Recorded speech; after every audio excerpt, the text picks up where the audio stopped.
محدش هيحبك في الدنيا دي كلها قد ابوك وامك. تلف مهما تلف، تدور مهما تدور، مش هتلاقي بني ادم على وجه الارض بيديك 100% حب زي ابوك وامك ومن اول يوم. فما تخليش دوامة الحياة تنسيك ابوك وامك، ما تخليش المشاكل اللي موجودة في حياتك والضغوط وحبك او كرهك لبني ادم تنسيك ابوك وامك.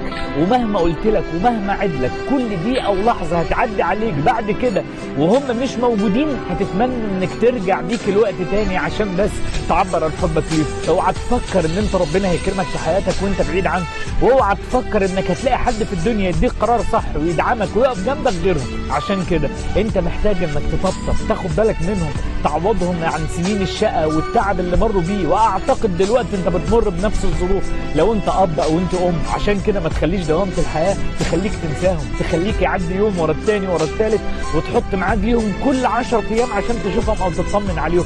صدقني يا ابن الجبر والخير بيجي من ربنا لكل بني ادم بيدعم ابوه وامه. فما تخليش حد يقنعك انك هتلاقي مهما تدور حد يحبك قد حب ابوك وامك. الطبطبه والحضن الدافي والسند مهما تعمل مليون حاجه غلط، تعمل مليون حاجه غلط وتجري عليهم يهونوا عليك الدنيا.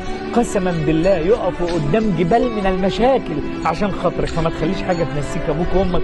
ولو انت مقاطعهم او اللي انت مقصر في حقهم، ارفع سماعه التليفون واجري عليهم، قول لهم الدنيا كلها في كوم وانتوا في كوم تاني، انتوا الاحسن، انتوا الافضل، كفتكم الرابحه والناجحه والاجمل.